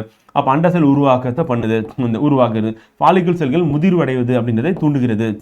அப்போ பாலிகல் செல்கள் அண்ட செல்கள் முதிர்வடைது. 2ஆம் நிலை பால் பண்புகள் அப்படின்றது ஆண்கள் எப்படி டெஸ்டோஸ்டரான் பண்ணுச்சோ அதே மாதிரி பெண்கள்ல ஈஸ்ட்ரோஜன் வந்து என்னது 2ஆம் நிலை பால் பண்புகளுக்கு காரணமாக இருக்கு. ஸோ அப்போ மார்பக வளர்ச்சி, குரலில் ஏற்படும் மாற்றம் போன்றவை இது ஊக்குவிக்கிறது. அடுத்து ப்ரொஜெஸ்ட்ரான் இது கருப்பையில் நடைபெறும் முன் மாதவிடாய் கால மாற்றங்களுக்கு காரணமாக இருக்கு. அப்ப முன் மாதவிடாய் மாற்றங்கள் அப்படின்னு சொல்லும்போது ப்ரொஜெஸ்ட்ரான் அது காரணமா இருக்கு. கருப்பதிவதற்கு கருப்பையை தயார் செய்கிறது அந்த கர்ப்ப காலத்தில் பராமரிக்கிறது, அந்த தாய் சேய் இணைப்பு திசையை உருவாக்குறதுனால. அப்ப ப்ரொஜெஸ்ட்ரான் ஆண்களுக்கு, அதாவது ஆண்கள் டெஸ்டோஸ்டெரான் ஈக்குவலா ஈஸ்ட்ரோஜன் இருக்கு. ப்ரொஜெஸ்ட்ரான் ஆண்கள்ல காணப்படாத ஒரு ஹார்மோன். காரணம் என்னன்னா பெண்களுக்கு மட்டும்தான் என்ன இருக்கு அப்படின்னா கருப்பை இருக்கு. கருப்பதிவு, அந்த கர்ப்ப காலம், அப்புறம் தாய் சேய் இணைப்பு திசை. அப்ப கருப்பை அப்படின்றதும் அதே மாதிரி கருப்பதிவு, கர்ப்ப காலம், தாய் சேய் இணைப்பு திசை, இதெல்லாம் யார் பண்றா அப்படின்னு கேட்டா ப்ரொஜெஸ்ட்ரான் அப்படின்னா ஹார்மோன் பண்ணுது அப்படின்னு. இது கார்பஸ் லூட்டியத்துல சுரக்கக்கூடிய ஒரு ஹார்மோனா இருக்கு அப்படின்னு. அது இம்பார்ட்டன்ட். அதே மாதிரி டெஸ்டோஸ்டெரான் ஹார்மோன் எங்க சுரக்குதுன்றது நமக்கு இம்பார்ட்டன்ட். கிராஃபியன் சர்க்கிள்ல சுரக்குது. அந்த டெஸ்டோஸ்டெரான் ஹார்மோனுக்கு ஈக்குவலா அண்டகத்துல ஈஸ்ட்ரோஜன் அப்படின்னு ஹார்மோன் எங்க சுரக்குதுன்னா கிராஃபியன் சர்க்கிள்ல சுரக்குது. இதுக்கு ஈக்குவலா ஆண்கள் என்ன இருக்குன்னா டெஸ்டோஸ்டெரான் ஹார்மோன் அது எங்க சுரக்குது அப்படின்னு கேட்பாங்க. சோ அது சுரக்கக்கூடிய இடம் பாத்தீங்கன்னா நாளமில்லா சுரப்பியா லீட்டிக் செல்கள்ல சுரக்குது. அடுத்து ரிலாக்ஸின் அப்படின்றது கூடுதலா ஒரு ஹார்மோன் இருக்கு பெண்கள். என்ன அப்படின்னா கருவுற்ற பெண்ணின் கார்பஸ் லூட்டியம் ப்ரொஜெஸ்ட்ரான் ரிலாக்ஸின் எனும் மற்றொரு ஹார்மோனையும் சுரக்கிறது. அப்ப கார்பஸ் லூட்டியம் ஏற்கனவே ப்ரொஜெஸ்ட்ரான் சுரக்குது நமக்கு தெரியும். இப்ப ரிலாக்ஸின் சொல்லிட்டு மற்றொரு ஹார்மோனையும் சுரக்கிறது. இது என்ன பண்ணுது அப்படின்னா இடுப்பு பகுதியில் மகப்பேறு நிகழும், அதாவது குழந்தை பேரு நிகழக்கூடிய சமயத்தில் பாத்தீங்கன்னா இடுப்பு பகுதியில் தசைநாரின் தலைவருடைய செய்கிறது. அப்ப குழந்தை பேற்றின் போது தசைகளின் தலைவருடைய செய்யறது யார் பண்றா அப்படின்னா இந்த ரிலாக்ஸின் அப்படின்னு ஹார்மோன் பண்ணுது. அடுத்து தைமோஸ் சுரப்பி அப்படின்றது என்னன்னா இது ஒரு நாளமில்லா சுரப்பியாகவும் செயல்படுகிறது, நினைவு உறுப்பாகவும் செயல்படுகிறது. மார்பின் மேற்புறத்தில் மூச்சுக்குழலின் கீழ்ப்புறத்தை ஒட்டி அமைந்துள்ளது அப்படிங்கிறோம். அப்ப எங்க இருக்குன்னா மார்பின் மேல்புறத்தில் மூச்சுக்குழல் ஒட்டி அமைஞ்சிருக்கு. அந்த இச்சுரப்பி தைமோசின் அப்படின்னு ஹார்மோன் சுரக்குது.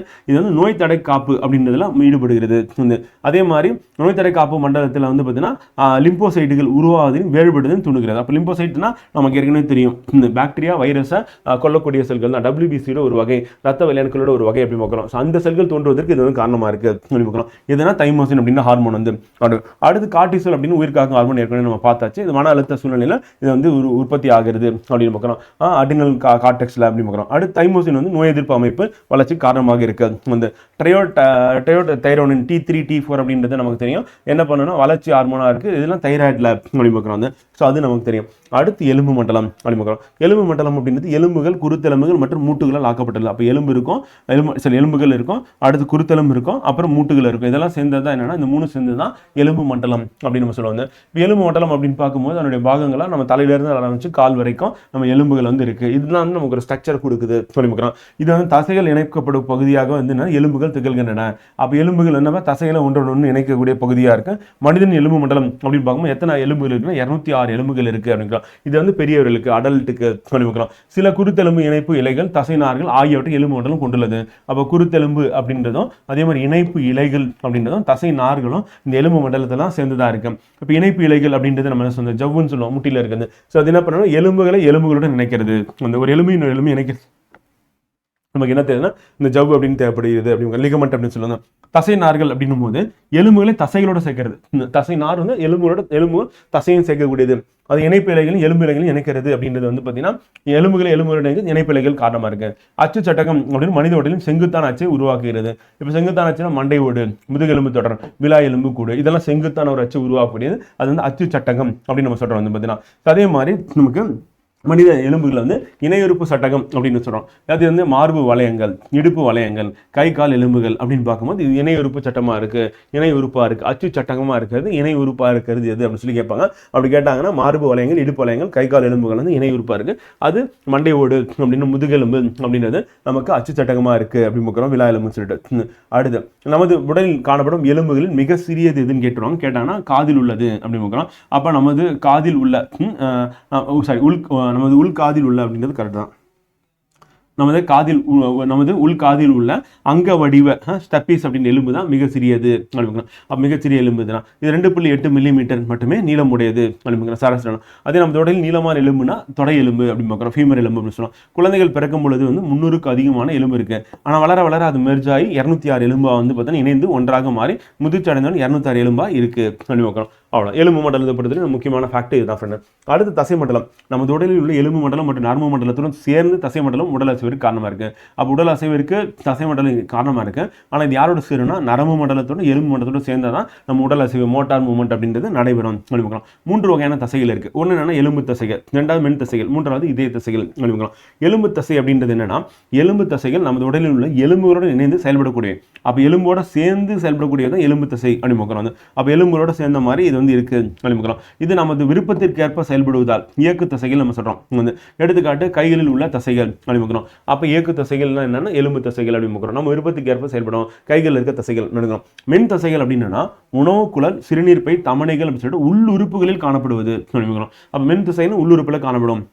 விருப்பத்துக்கு ஏற்ப இது செயல்படாது அப்படிமுக்கிறோம். நம்ம எலும்பு தசைகள் அப்படின்னும் போது நம்ம கைகள் இருக்கு, கால்கள் இருக்கு, விருப்பத்துக்கு ஏற்ப செயல்படும். ஆனால் உள்ள இருக்க உறுப்பெல்லாம் நகருமா அப்படின்னா நகராது. கொஞ்சம் நவுந்துக்கும் அப்படின்னா நவுந்துக்குமா, நவுந்துக்காது. ஸோ அப்போ நம்ம விருப்பத்துக்கு செயல்படாது, ஏற்ப செயல்படாது. இப்போ கட்டுப்படாத இயங்கு தசைகள் என்ன படுகின்றன அப்படிமுக்கிறோம். அதுக்கடுத்து இதய தசைகள் அப்படின்னும் போது எதனால இதய தசைகள் இதயத்தின் சுவர் இதய தசைகளால் ஆனது அப்படிங்கிறோம். நம்ம இதய சுவர் அப்படின்றது வந்து தனிப்பட்ட ஒரு தசைகளாக வந்து இருக்கு. அதனால இதயத்தின் சுவர் வந்து இதய தசைகளால் ஆனதா வந்து இருக்கு அப்படிங்கிறோம். இது இதயத்தை துடிக்க வைக்கின்றது என்னுடைய வேலை அப்படின்னா இதுவும் நம்ம விருப்பத்துக்கு ஏற்ப கொஞ்ச நேரம் இதயம் துடிக்காம இரு அப்படின்னு சொல்லி சொன்னா இருக்குமானு இருக்காது. அப்ப கட்டுப்படுத்தப்படாத தசைகளாவே இது வந்து இருக்கு. படத்துல காட்டுவாங்க கட்டுப்படுத்துற மாதிரி, ஆனால் ஒரிஜினலா பார்த்தீங்கன்னா கட்டுப்படுத்த முடியாது அப்படிங்கிறோம். அடுத்து செரிமான மண்டலத்தில் உணவு குழாய் மற்றும் அதனுடன் இணைந்த செரிமான சுரப்பிகளும் காணப்படுகின்றன. அப்ப செரிமான மண்டலத்தில் உணவு குழாய் இருக்கு, செரிமான சுரப்பிகள் அப்படின்றது காணப்படுகிறது அப்படிங்கிறோம். இம்மண்டலமான சிக்கலான உணவுப் பொருட்களான எளிய மூலக்கூறுகளாக மாற்றுதல் மற்றும் செரிக்கப்படாத உணவை உட்கிருத்தல் போன்ற செயல்களை செய்கிறது அப்படிங்கிறோம். அப்போ செரிமான மண்டலம் அப்படின்றது வந்துன்னா நமக்கு மெயினாக என்ன பண்ணுதுன்னா சிக்கலான உணவுப் பொருள் எதுனா இருக்குன்னா கார்போஹைட்ரேட் இருக்குது, புரதம் இருக்குது, கொழுப்பு இருக்குன்னா அதெல்லாம் உடச்சி பிரேக் டவுன் பண்ணி சில எளிய மூலக்கூறுகளாக மாற்றி தரத செரிமான மண்டலம் அனுப்பிக்கிறோம். இது எங்கேருந்து ஆரம்பிக்குன்னா வாயிலிருந்து ஆரம்பிக்குது அனுப்பிக்கிறோம். இப்போ உமிழ்நீர் சுரப்பி அப்படின்னு பார்க்கும்போது அதிலே வந்து நமக்கு என்ன இருக்குன்னா அமிலேஸ் அப்படின்ற நொதி வந்து இருக்குது. அது வந்து ஸ்டார்ச்சினை வந்து செரிக்கிறதுக்கு காரணமாக இருக்குது. பாக்டீரியாவை கொண்டு கரைக்கும் காரணிகளும் உள்ளன அனுப்பிக்கிறோம். அடுத்து கல்லீரல் அப்படின்னு பார்க்கும்போது சிறுகுடலிருந்து கல்லீரல் வழியாக செல்கின்றன உணவு சத்து அப்படின்னு பார்க்குறோம். அப்போ சிறுகுடலில் உறிஞ்சப்பட்ட உணவு சத்து வந்து கல்லீரல் வழியாக தான் போகுது. இங்கே வடிக்கப்பட்டு உடைக்கப்பட்டு புரதங்களாக உற்பத்தி ஆகின்றன. மாவு பொருள்களானது குளுக்கோஸ் மற்றும் கிளைக்கோஜனாக மாற்றப்படுகின்றன. பித்தநீர் உற்பத்தி ஆகிறது அப்படின்னு பார்க்குறோம். ஸோ அப்போ கல்லீரல் பொறுத்த பித்தநீர் உற்பத்தி ஆகுது. இங்கே என்ன பண்ணால் அதில் இருக்க நொதிகள் அப்படின்றது குளுக்கோஸ் அப்படின்றது கிளைக்கோஜனாக மாற்றுது. அது மாதிரி புரதங்கள் வந்து உடைக்கப்பட்டு வடிகட்டப்படுகிறது. இங்கன்னா கல்லீரல் நடக்குது அப்படின்னு. அதே மாதிரி இரைப்பை அப்படின்னு எடுத்துக்கிட்டோம்னா உணவை சேமித்து வைக்கும் செரிக்கும் இடமாக இருக்கு. இரைப்பை நீரானது கோலை நொதிகள் வந்து ஹைட்ரோகுளோரிக் அமிலம் காணப்படுகிறது. அப்ப செரிக்கக்கூடிய பகுதி கோலை நீர் காணப்படக்கூடிய நொதிகள் காணப்படக்கூடிய பகுதி. ஸோ அது வந்து ஃபர்ஸ்ட் உணவு சேகரமாகக்கூடிய பகுதியாக இருக்கும். ஸோ அங்கிருந்து தான் எங்கே போகும் அப்படின்னா நமக்கு வந்து சிறுகுடலுக்கு வந்து போகும். அப்போ சிறுகுடல் போகும்போது அங்கே இருக்கிற கனெக்ஷன் தான் என்னன்னா கல்லீரல் அப்படிங்கிறோம். அதுக்கு அடுத்து கணையம் அப்படின்னு கணை நீர் உற்பத்தி வந்து பண்ணோம் அப்படிங்கிறோம். இப்போ சிறுகுடல் அப்படின்னும் போது சுமார் 6 மீட்டர் நீளமுள்ள குழல் அப்படிங்கிறோம். பெரும்பகுதி வேதி செரிமானத்தில் ஏற்படுகிறது. செரித்த பொருட்கள் உறிஞ்சப்பட்டு இந்த ரத்த ஓட்டத்தில் கலக்கப்படுகிறது சிறுகுடல். அப்போ சிறுகுடலில் செரிமானம் ஆகாத உணவுப் பொருள் எங்கே போகுதுன்னா பெருங்குடலுக்கு வந்து போகுது, ஜீரணிக்கப்படாது. அதான் கழிவுலேருந்து நீர் திருப்பி உறிஞ்சப்படுகிறது. அப்போ பெருங்குடலில் நடக்கிறது நீர் உறிஞ்சப்படுதல். பெருங்குடலில் அதே மாதிரி பாக்டீரியாக்கள் வந்து இருக்கும். அது என்ன பண்ணணும் நமக்கு தேவையான வைட்டமின்கள் அப்படின்றது ஈகே அப்படின்ற வைட்டமினை உற்பத்தி பண்ணுது அப்படிங்கிறோம். ஸோ அது நம்ம தெரிஞ்சு வச்சுட்டோம்னா கரெக்டாக இருக்கும்.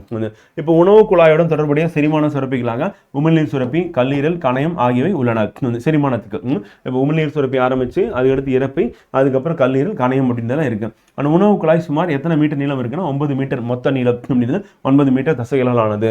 சிறுகுடல் உட்கிரகத்தல் அப்படின்றது அந்த உணவுப் பொருட்கள் இருக்க சத்துக்கள் உறிஞ்சப்படுதல் நடக்குது. அப்போ பெருகுடல் என்ன நடக்குன்னா நீர் மட்டும்தான் உறிஞ்சப்படும் அப்படிங்கிறது. ஸோ இப்போ உணவு பாதையின் பாகங்கள்லாம் வாய்க்குழி, தொண்டை, உணவுக்குள்ள, இரைப்பை, சிறுகுடல், பெருகுடல், மலவாய் சொல்லிட்டு மொத்தம் 8 பகுதிகளாக நம்ம உணவு பாதையின் பாகங்கள் இருக்கு. இதில் செரிமான சுரப்பிகள் உமிழ்நீர் சுரப்பிகள், இரைப்பை சுரப்பிகள், கல்லீரல் சுரப்பிகள், கணைய சுரப்பிகள், குடல் சுரப்பிகள் அப்படின்றது இதில் வந்து காணப்படுகிறது. இது எல்லாமே உணவுப் பொருட்கள் செரிக்க காரணமாக இருக்கக்கூடியது. அடுத்து சுவாச மண்டலம். சுவாச வாயுக்களின் பரிமாற்றம் மற்றும் சுவாசித்த நிகழ்ச்சியில் ஈடுபட்டுள்ள மண்டலம் தான் சுவாச மண்டலம். இது எங்கே இருக்குன்னா நமக்கு நம்ம முகத்தில் வந்து பார்த்தீங்கன்னா நாசி துளைகள் ஆரம்பிக்குது. அடுத்து நாசிக்குழி, தொண்டை, குரல்வளை, மூச்சுக்குழல், கிளை மூச்சுக்குழல், நுரையீரல் அப்படின்னு சொல்லிட்டு இதுதான் அதனுடைய பாகங்களாக வந்து இருக்கு. அப்போ தூய்மையான காற்றானது உள்ளிழுக்கப்பட்டு வெளியிடப்படுகிறது. அப்போ உள்ளிழுக்கும் பொழுது அந்த காற்றில் இருக்கக்கூடிய ஆக்சிஜன் வந்து ரத்தத்தில் ஒட்டிக்கும். அதே மாதிரி ரத்தத்தில் இருக்கக்கூடிய கார்பன் டை ஆக்சைடு வந்து வளர்ச்சிதை மாற்ற கழிவுப் பொருள் இருக்கும். ஸோ அது வந்து என்னன்னா வெளியேற்றப்படும் அப்படிங்கிறோம். அப்போ இது வந்து நடக்கக்கூடிய பகுதியாக வந்து எங்கே இருக்கு அப்படின்னா கேஸ் எக்ஸ்சேஞ்ச் அப்படின்றது நுரையீரல் நடக்குது. அந்த குரல் வளை முடி அப்படின்றது எபிக்ளாட்டிஸ் அப்படின்னு பார்க்குறோம். இது என்னன்னா சுவாச பாதைக்குள் உணவு செல்வதை தடுக்கும் அப்படின்னு பார்க்குறோம். அப்போ அந்த சுவாச பாதைக்குள்ள உணவு செல்லாமல் தடுக்கிறதுக்காக இருக்கக்கூடியது என்னன்னா எபிக்ளாட்டிஸ் அப்படின்னு முடி. அப்போ நம்ம சாப்பிடும்போது பேசாமல் சாப்பிடணும். அப்போ பேசிக்கிட்டே சாப்பிடும்போது என்ன ஆகும்னா பேசுறதுக்கு நம்ம காற்று வேணும். அப்போ மூச்சுக்குழல்ல இருந்து நமக்கு அதாவது உங்க சுவாச பாதையில இருந்து காற்று வெளியே வரும். அப்போ உணவுப் பொருள் அதுக்குள்ள போயிட்டு நமக்கு வந்து புறையேறது அப்படின்னு நிகழ்வு நடக்குது. இப்போ இந்த மூச்சுக்குழல் அப்படின்றது வந்து பார்த்தீங்கன்னா உள்ள போகும்போது இந்த நாசிக்குழிகள் வழியாக உள்ள நுழையுது. அப்போ நுரையீரலுக்கு முன்னாடி இருக்கிறது பிராங்காய்ஸ் அப்படின்னு சொல்லிட்டு 2 கிளைகளாக வந்து பிரியுது. அந்த உதரவிதானம் அப்படின்றது கீழே இருக்கக்கூடியது. நம்ம மூச்சு உள்ள இழுக்கும் போது விரிவடைகிறது, அந்த மூச்சை வெளியே விடும்போது சுருங்கிறது அப்படின்றது நிலை ஏற்படும். அதான் உதரவிதானம் அப்படிங்கிறோம். அப்போ நம்ம நாசி துவாரங்கள் ஆரம்பிச்சு நாசிக்குழி, தொண்டை, லாரிங்ஸ் அப்படின்றது கழுத்தில் இருக்க போது மூச்சுக்குழல் அப்படின்னு பார்க்குறோம். அதுக்கடுத்து முதல்நிலை கிளை மூச்சுக்குழல், அந்த நுண்குலை மூச்சு, அப்புறம் அல்வியோலஸ் அப்படின்னு பார்க்குறோம். இந்த அல்வியோலஸ் அப்படின்றது வந்து காற்று நுண்பைகள் அப்படின்னு சொல்லுவாங்க. அப்போ அந்த காற்று நுண்பைகளில் தான் நமக்கு என்ன நடக்கும் அப்படின்னா வந்து நமக்கு carbon di oxide and oxygen அப்படின்றது வந்து பார்த்தீங்கன்னா பரிமாற்றம் நடைபெறும். ஆக்சிஜன் வந்து ரத்தத்தில் ஒட்டிக்கிறதும் கார்பன் டை ஆக்சைடு வெளியேற்றப்படுறதும் அப்படின்றது நடக்கக்கூடிய இடம் வந்து அல்வியோலஸ் அப்படின்னு பார்க்குறோம். ஸோ அது நமக்கு இம்பார்ட்டன் அப்படிங்கிறோம். ஸோ அதுக்கடுத்து காசிமீர் ஃபங்க் அப்படின்னு வைட்டமின்களை கண்டுபிடித்தார். வைட்டமினை கண்டுபிடிச்சது யாரு அப்படின்றது நமக்கு இம்பார்ட்டன்ட். ஸோ காசிமீர் அப்படின்ற ஃபங்கிஸ் வந்து கண்டுபிடிச்சாரு. ஒரு அனிச்சை வளைவின் செயல்பாட்டின் கூறுகளின் சரியான வரிசை அப்படின்றது என்னன்னா, இப்போ அனிச்சை செயல் அப்படின்னு நம்ம சொல்லும்போது டக்குன்னு நம்ம கையெடுக்கிறது சூடுபட்ட உடனே அது மாதிரி கையெடுக்கக்கூடிய நிகழ்வு வந்து அனிச்சை செயல் அப்படின்னு நம்ம சொல்லுவாங்க. ஸோ அந்த அனிச்சை செயல் அப்படின்றது நடக்கிறதுக்கான அந்த ஆர்டர் என்னன்னா, ஃபர்ஸ்ட் உணர் ஏற்பி அப்படின்னு பார்க்குறோம், அப்புறம் உணர் நியூரான், அப்புறம் இடை நியூரான்கள் அப்படின்றது வந்து போகும். ஸோ அதற்கு அடுத்து வந்து பார்த்தீங்கன்னா நம்ம இயக்க நியூரான்கள், அதுக்கடுத்து செயல்பாடு உறுப்புகள் அப்படின்னு பார்க்குறது. எப்படி நடக்கும் அப்படின்னா, உணர் ஏற்பினா சூடான அடுப்பை தொடுவது அப்படிங்கிறோம். இது ஆரம்ப தூண்டுதல் அப்படிங்கிறோம். உணர் நியூரான்கள் ஏற்பிலிருந்து முதுகெலும்புக்கு உடனே சமிச்சை வந்து அனுப்பும் வந்து. அப்போ இடை நியூரான்கள்னா முதுகு தண்டில் இந்த நியூரான்கள் தகவல்களை செயலாக்கி பொருத்தமான பதிலை தீர்மானிக்கின்றன. மூளைக்கு போகிறதே கிடையாது, அதுக்கு முன்னாடி தீர்மானிக்கப்படுது. இயக்க நியூரான்கள் வந்து இன்டர் நியூரான்களிலிருந்து இயக்க உறுப்புகளுக்கு சமிக்கை எடுத்து செல்கிறது. செயல்பட உறுப்புகள் வந்து சூடான அடுப்பிலிருந்து உங்கள் கையை எடுப்பது போன்ற பதிலை செயல்படுத்த உதவுகிறது. அப்போ மூளைக்கு போதான்னு பார்த்தீங்கன்னா கிடையாது. அப்போ உணர் ஏற்பி நியூரான் போது அது வந்து உணர் நியூரானாக மாறுது. அடுத்து இடை நியூரான் அப்படின்றது வந்து முதுகு தண்டில் என்ன பண்ணுதுன்னா அதுக்கு இமீடியட்டாக ரியாக்ட் அப்படின்றது வந்து பண்ணிடுது அப்படின்னு பார்க்குறோம். ஸோ அந்த ரிஃப்ளெக்ட் அப்படின்னு நடந்துருது அப்படின்னு பார்க்குறோம். ஸோ அது நமக்கு தெரியும். பெருமூளை புரணி அப்படின்றது செரிபரல் கார்டெக்ஸ் அப்படின்னு சொல்லுவோம். இது வந்து என்ன பண்ணுன்னா உணர்வுகளை பெறுதல், அந்த தன்னிச்சையான செயல்களை வந்து பார்த்தீங்கன்னா கட்டுப்படுத்தல், மொழி அறிவு, மன அறிவு, சிந்தித்தல், நினைவுத்திறன், முடிவெடுக்கும் திறன், கற்பனை திறன் சொல்லிட்டு இது எல்லாமே எங்கே இருக்குது அப்படின்னா வந்து செரிபரல் கார்டெக்ஸில் இருக்குது. தலாமஸ் அப்படின்றது ஒரு கடத்து மையமாக செயல்படுகிறது அப்படின்னு. கடத்து மையம் அப்படின்றது தலாமஸ் அப்படின்னு பார்க்குறாங்க. ஹைப்போதலாமஸ்னா வெப்பநிலை கடத்தக்கூடியதாக வந்து இருக்கு அப்படின்னு பார்க்குறாங்க. ஸோ அப்போ உடல் வெப்பநிலை கட்டுப்படுத்துது வந்து. அப்புறம் தாகம், பசி, அப்புறம் சிறுநீர் வெளியேற்றம் வந்து. அடுத்து நரம்பு மண்டலத்திற்கும் நாளமில்லா சுரப்பி மண்டலத்துக்கும் இடையே முக்கிய இணைப்பாக செயல்படுதல் அப்படின்னு சொல்லிட்டு ஒரு 5 விதமான பணியை யார் பண்ணுறேன்னா ஹைப்போதலாமஸ் வந்து பண்ணுது. அடுத்து சிறுமூளை அப்படின்னு பார்க்கும்போது உடல் சமநிலை, தசைகளின் தன்னிச்சையான செயல்களை கட்டுப்படுத்துதல் அப்படின்றது சிறுமூளை வந்து பண்ணுது பார்க்குறோம். அடுத்து பான்ஸ் மற்றும் முகுலம் அப்படின்றது வந்து உறக்க விழிப்பு சுழற்சி வந்து இதய துடிப்பு, சுவாசம் மற்றும் செரித்தலை வந்து பார்த்தீங்கன்னா கட்டுப்படுத்தும் மையமாக இது செயல்படுதல் அப்படின்னு பார்க்குறோம். ஸோ அது யாருன்னா பான்ஸ் மற்றும் முகுலம். அப்போ மூளையில் எந்தெந்த பகுதி என்னென்ன வேலை பண்ணுது அப்படின்னு நமக்கு எக்ஸாமில் கேட்குறாங்க. ஸோ அதை மட்டும் நம்ம படிச்சுக்கிட்டா விட போதும் அப்படின்னு பார்க்குறோம். வில்லியம் ஹார்வி பியூமன்ட் அப்படின்னா ரப்பை சார் உடற் செயலின் தந்தை என்று அழைக்கப்படுகிறார் அப்படிங்கிறோம். ஸோ அது நமக்கு இம்பார்ட்டன்ட். ஹார்வி வில்லியம் வந்து பார்த்தீங்கன்னா குஷிங் நவீன நரம்பியல் அறுவை சிகிச்சையின் தந்தை என்று அழைக்கப்படுகிறார். திறந்த இதய அறுவை சிகிச்சையின் தந்தை யார் சொன்னால் டாக்டர் சி வால்டன் வில்லிஹை அப்படி பார்க்குறோம். டாக்டர் ஜான் பி மெரில் வந்து கழிவுநீக்க உறுப்பு அறுவை சிகிச்சையின் தந்தையாக வந்து கருதப்படுகிறார் பார்க்குறோம். ஸோ அது நமக்கு இம்பார்ட்டன்ட் எக்ஸாம் பாயிண்ட் ஆஃப் பார்க்குறோம். அடுத்து முக்கியமான பாயிண்ட்ஸ் மட்டும் தான் ஃப்ரெண்ட் வந்து மார்க் பண்ணியிருக்கேன், மற்றதெல்லாம் எரேஸ் பண்ணியிருக்கேன். இந்தியாவில் அறுவை சிகிச்சையின் தந்தையாக கருதப்படுறதுனா சுஸ்ருதர் பார்க்குறோம். இந்தியாவின் அறுவை சிகிச்சை தந்தை வந்து. அடுத்து கௌபஸ் சுரப்பி எதுக்கு அப்படின்னா வந்து இது அதாவது பால் பிரத்தரல் சுரப்பி அப்படின்னு சொல்லுவோம். இது ஆண்களின் சிறுநீர் குழாயில் உள்ள அமில சிறுநீர் அந்த யூரிக் அமிலமாக இருக்கலாம் அதை நடுநிலை ஆக்கக்கூடிய ஒரு காரத்தை வந்து சுரக்கக்கூடியது என்னன்னா கௌபஸ் சுரப்பி அப்படின்னு பார்க்குறோம். இது வந்து பல்போ ரெத்தரல் அப்படின்ற சுரப்பி என்று அழைக்கப்படுகிறது அப்படிங்கிறோம். புரோஸ்டேட் சுரப்பி அப்படின்னு இந்த சுரப்பி வந்து விந்தணுக்கள் வளர்ந்து பாதுகாக்கும் சற்று அமிலத்தன்மை கொண்ட திரவத்தை உருவாக்குகிறது. அப்போ விந்தணுக்கள் வந்து இருக்கக்கூடிய அந்த திரவம் தான் என்னன்னா புரோஸ்டேட் சுரப்பி. இது எப்படி இருக்குன்னா அமிலத்தன்மை வாய்ந்ததாக வந்து இருக்கு பார்க்குறோம். ஸோ அது நமக்கு இம்பார்ட்டன்ட் அப்படிங்கிறோம். ஓகேவா? அடுத்து கார்போஹைட்ரேட்டுகள்லாம் முதன்மையான உடலுக்கு ஆற்றலை வழங்கக்கூடிய என்ன. அதே மாதிரி இது ஆற்றல் மூலமாகவும் நரம்புகளை பாதுகாக்கிறது, மேலும் உடல் வெப்பநிலையை பராமரிக்க உதவுகிறது. கொழுப்பு ஸ்டார்ச் வந்து ஆற்றலுக்கு குளுக்கோஸை உடைக்கப்படும் ஒரு வகை கார்போஹைட்ரேட். ஸ்டார்ச் வந்து நம்ம கார்போஹைட்ரேட் வந்து கிடைக்கும், அந்த கார்போஹைட்ரேட் உடைச்சோம்னா குளுக்கோஸ் வந்து கிடைக்கும் அப்படின்னு நமக்கு தெரியும். அப்போ ஆற்றல் மூலம் அப்படின்னு வந்து பார்த்தீங்கன்னா இதை சொல்லணும்னா நம்ம வந்து கார்போஹைட்ரேட்டுகள் வந்து சொல்லுவோம் ஆற்றலை வழங்குகிறது வந்து. அதே மாதிரி கார்போஹைட்ரேட் இல்லாதப்ப நம்ம கொழுப்பு தான் வந்து செரிமானம் பண்ணி அதுவும் ஆற்றலை கொடுக்கக்கூடியதாக இருக்கு. நரம்புகளை பாதுகாக்கிறது, உடல் வெப்பநிலை பராமரிக்கிறது. ஸ்டார்ச்சுக்குள்ள கார்போஹைட்ரேட்டுக்குள்ள தான் குளுக்கோஸ் இருக்கு அப்படிங்கிறோம்.